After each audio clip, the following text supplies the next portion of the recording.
Good morning. Thank you for joining Cybersecurity Live. My name is Dmitriy Ayrapetov. I'm with SonicWall. I'm the VP of Platform Architecture with SonicWall. And in the upcoming session, we're going to discuss some of the current threats. The title of the session, let me put it up on the screen. The title of the session is Current Threat Landscape from COVID-19 to Fake News to Political Phishing Attacks. And we'll discuss in general what the employees and what workers from home face right now at home and what the various organizations face in the threat landscape. So with that, this is a fairly quick session, 25 minutes. Obviously, it's not going to be a detailed expose on everything. But if you have any questions, please visit our staff in the virtual booth, and they'll be able to answer your questions or direct your questions to the right people there. So let's start. The lure, right? And, spam, scams, things like that, this is not new. But what's interesting is they always attach themselves to the interesting topics, right? And the topic of the year this year is obviously COVID-19, and we saw spams and scams and things like that attach themselves to the topic right away, early on in the year. And you can understand the psychology behind this is people are afraid there's something new.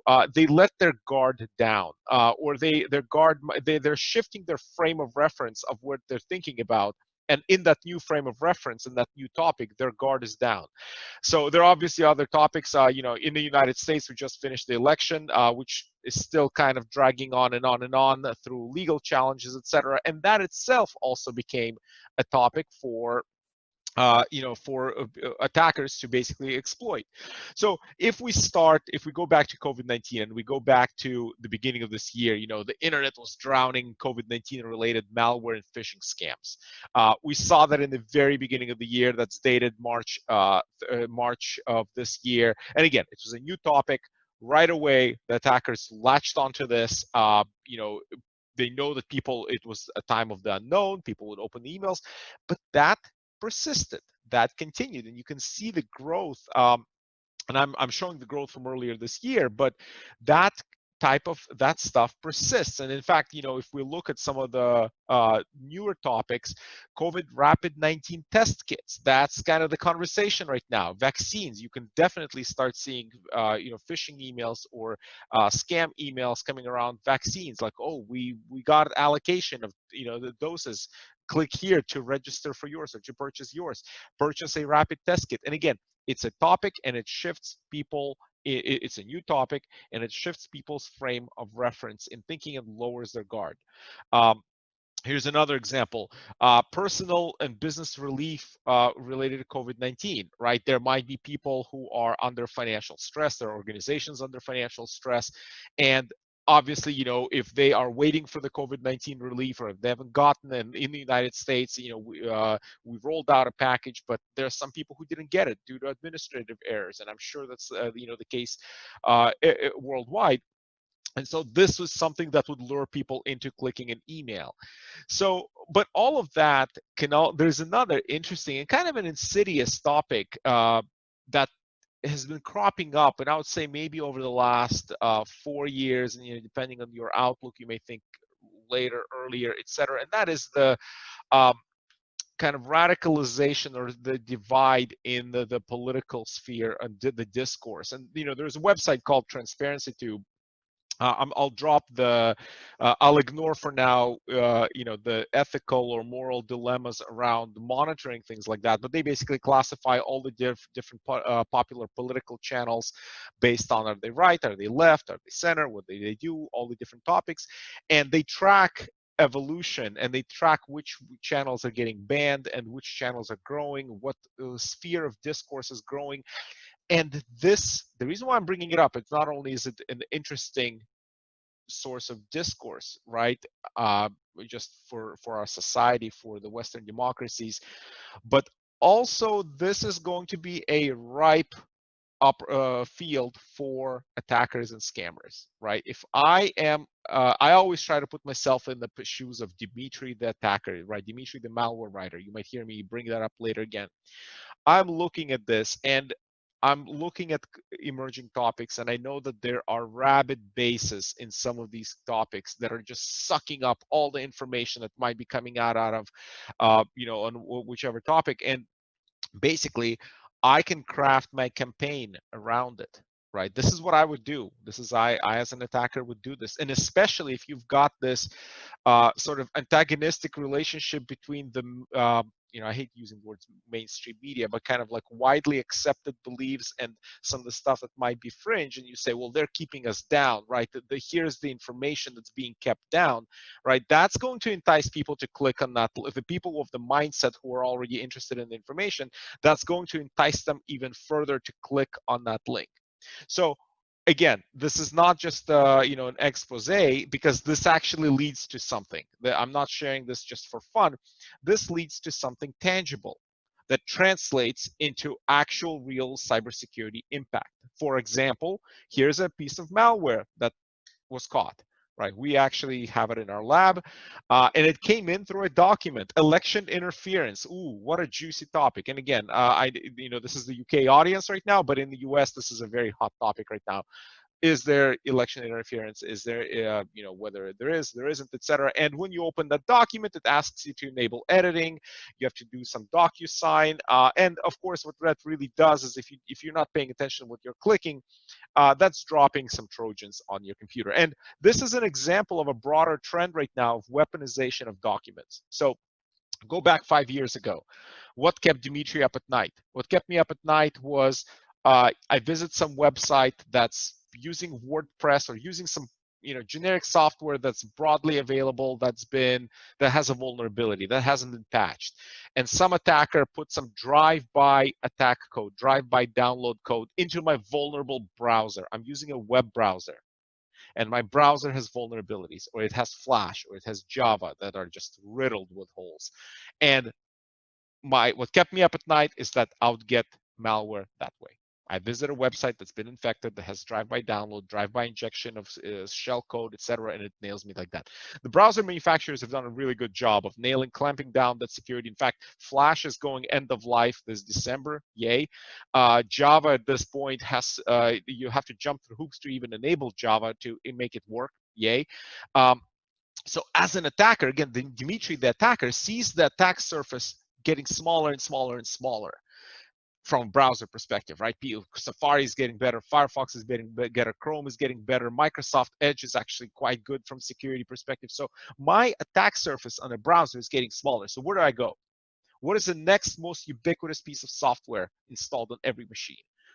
Office and PDF, right? Microsoft Office and PDF. And it's not that to say that, oh, this is insecure, Adobe does a bad job. No, it's just they're victims of their own popularity. So because I, as an attacker, am going to the next most ubiquitous piece of software, which is Office and Adobe Acrobat. And this is a trend that we saw for the past 3 years, which is weaponization of documents. So this is something that I want, if I can leave you with one of the takeaways, that is, pay attention to the documents that your team, that your users are downloading, right? If you have exclusions for PDFs for scanning, start scanning them, right? Start scanning the documents. This is a trend that we've seen. So again, we started with the scams and the interesting topics, and those interesting topics, the primary purpose of them is to shift the frame of reference of conversation for a user who's fairly trained in cybersecurity into something where they drop their defenses. And I gave you the political kind of the news level. There are some really, really insidious methods of shifting that frame of reference of thinking on a personal level. I just did a webinar recently with the FBI on protecting children from, with learning from home, studying from home. Kids are spending a lot more time unsupervised on devices, how to protect kids. And one of the things is leaking information, like what information gets leaked by kids taking pictures or uploading pictures or taking stupid quizzes, such as which Dr. Seuss character you are, right? And that information, and I'm going kind of down the rabbit hole, but it's important to understand these shifts of frame of reference. Attackers, I've spoken with high-level individuals who were targeted this way, where the attacker finds out the school to which their kids go to and crafts an attack email that says, your son, Johnny, has had an accident. Please open this release form. We had to contact emergency, right? As a parent, your normal operating frame of reference, you're completely out of it. Your defenses are completely down. You're clicking, what happened to my son, right? Or my daughter. And that's another example. So I gave you kind of the political view, financial COVID-19, financial stress or anxiety view, but there are also much more insidious ways of like, and they're more whaling rather than phishing, or spear phishing, where you target specific individuals. But there are other topics to which you can switch that frame of thinking and lower people's defenses. And this is where technology has to step in, right? Advanced technology, this is where it becomes a crutch, a safeguard against people's defenses going down. So anyway, all of that shifting of frames of reference, the point is to deliver the payload, Trojans, ransomware, things like that. And I stole this from another speaker. I love this screenshot. A loader, a banker, and ransomware, kind of like walked into a bar. But one of the Karen Ghazi is the person from whom I copied this. But the idea here is there is Emotet, which is a Trojan, a TrickBot, which is banking stealing information Trojan, and Rick, which is ransomware. That are now they're working together. One pulls in the other. One uses the other to spread over the network. And it's a very insidious cocktail of malware. And we saw Emotet. It popped up on the scene 2 years ago, then it went completely dormant, and it just came back with a vengeance 3 months ago. And it came back with some friends. And if you have one, chances are you have the others. And it's a kind of a triple punch combo in that it steals your information, it sits around, steals info, spreads itself, and then it encrypts everything. And then I'll tell you what some of the some of the new tricks that ransomware writers are using now. So this is something to watch out for. And coming back to that weaponization of documents, this is where we saw like the latest strains of Emotet come back through a weaponized Word document. It's a Word document that comes in, it sits on disk, the bad part of it is encrypted, it's invisible to antivirus software, and then when a user runs it, it decrypts itself in memory, and then it does something bad, right? And it's one of those things where when it sits on disk, it's completely benign, it's encrypted, it's invisible. But Emotet is back, and again, it brings its friends along. And the thing that ransomware started doing, let me move my video in case it's in the way for you, is it started, and this is brilliant. I mean, you have to admire the understanding of the customer here. It started doing extortion, and especially the stressed industries such as schools, hospitals, and local governments are targeted by the new strains of ransomware. Why? Well, the answer is on the screen. Because these organizations, which are already stressed to the maximum, they are at the brink, basically at the breaking point of schools are dealing with remote learning. They are dealing with IT staff that's stressed trying to support the remote learning. Hospitals, for obvious reasons, are stressed. Local governments, due to losses of revenue, etc., are stressed. They're much more willing to pay the ransom if more screws are applied to them. And what's happening now is ransomware itself was bad, evil, et cetera. It goes for the most valuable assets, which is the data. But what they're now doing is before encrypting the data, they're exfiltrating it to their own servers, and then contacting the victim, encrypting the data on the victim's machine, and then contacting the victim and saying, we have your data.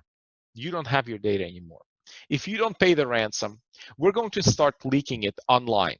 So, and we had a fantastic example, a bad example like that in the United States with the university in San Francisco, with a school district in Las Vegas, where and think of GDPR implications, right? Think of all the other regulatory triggers that can be triggered this way. If I leak, for example, 1,000 student record, personal information of the students from the school or of patients of a hospital, and I say every hour that you don't pay the ransom that I ask you for, I'm going to leak more and more data. In fact, putting the screws more and more on you, and this makes the organizations pay quicker. Right. So this is a new touch. And again, you have to admire the creativity and the understanding of the pain points. I'm a product manager, I did product management for 10 years. One of the most important things as a product manager is to understand your customer and understand their pain points and help them make their lives better, right? And this is one of the things where these ransomware writers take the first and the second steps, but then instead of making lives better, they take it the other direction. But you have to admire the creativity. So, but anyway, this is something that's happening right now, also in the malware world. And this is exacerbated. The threat to this is exacerbated by the fact that many of us, as you can see where I am right now, are working from home, working remotely. Remote work is taken. I mean, it might stay full on in some organizations. Others will come back. But for the next 6 to 9 months, I basically have resigned myself, or I actually like this, but I expect to work remotely for the next 6 to 9 months. So with the remote work, though, all of the threats that I just mentioned, well, majority of them, have a new entryway. In March, when all of the organizations just went all in on remote work, a lot of ad hoc systems were thrown up to support this environment. And this is a very ripe opportunity for hackers because all of a sudden there are new attack surfaces and people are working from home. I mean, I have a fairly secure home because I get my equipment for free. I mean, I'm in cybersecurity and I harass my wife all the time to install updates on her phone, and I know her by installing updates without her looking, right? But that's me. Most people might have consumer grade stuff from that they purchased 10 years ago off the shelf, or something that the ISP threw to them, and they share their machine with their teenage kids who are downloading cheats for Fortnite, or the younger kids who are downloading cheats for Minecraft, and it's all shared network, and they have IoT devices. And as an attacker, I'm saying, I have a new set of targets, right? And as an example, right, all of the consumer grade routers that people have installed at home, and you got to think of the fact that you got to understand that this right here, my office, my home office, is now effectively the extension of our enterprise because I'm permanently connected. We can get into whole minutia, and that's a whole different conversation of how to secure that and how to provide narrow access instead of broad network access, all that stuff. That's a separate conversation. But let's come back to the threat risk. A lot of these consumer grade routers are just stamped like, I like to use the analogy of sunglasses. They're all made, 99% of sunglasses are made in one factory, then they're all just branded with different labels and priced differently. Luxottica is the factory. But they're kind of, all the consumer grade routers are made sort of the same way, and they share the same vulnerabilities, and nobody ever updates them, and attackers know that. And you can Google for TP-Link, D-Link, Linksys, etc. Vulnerabilities, and you will find entire botnets that composed of hundreds of thousands of these routers. And up until COVID-19, they were basically being harvested to be botnets. But now that there are corporate assets behind these things because people are working from home, they're actually being used as gateways to get into corporate environments. So the email stuff is fairly protected for home workers because most email now is in the cloud, and as long as you have proper protections to make sure that put those guardrails on the humans, so that if they're shifted out of their frame of reference, of proper frame of reference of thinking, they're still protected. Email is basically on you, in a way, you as IT leaders to secure. But and then at that point, whether a person is working in the office or at home, it doesn't really matter. They're secure. But there are other aspects of network endpoint security that matter at home, and I'll just reveal all of them right now. First of all, it's private resource hygiene. Multi-factor authentication, machines that are endpoint security, machines like if I'm working from home and I browse to some site and I'm looking into my conspiracy theories and I download some file that shows me, whatever it is I believe in, that confirms my previous biases, and I double click that file, and that was a Trojan. And the next thing I do is I log in to our internal finance system or something like that, or our BI system, right? That Trojan is harvesting my credentials. It just stole my credentials, which is why, even though we're a vendor that does not sell multi-factor authentication, the number one thing that I tell people to do is install multi-factor authentication because it protects you in that scenario, right? But you've got to roll out the endpoint security stuff. And then there's cloud access where, and I'm sure you'll have sessions on this, but a repetition is important of this, is at this point, for many organizations, my username and password is the firewall to your company. Why? If that Trojan stole my username and password, I, as an attacker who stole that username and password can now just go and log in. If you don't have multi-factor authentication, I can just log in. I don't need to look for vulnerabilities or send you further malware to burrow into the network and move laterally and take over the AD server. I don't need any of that. I got in, right?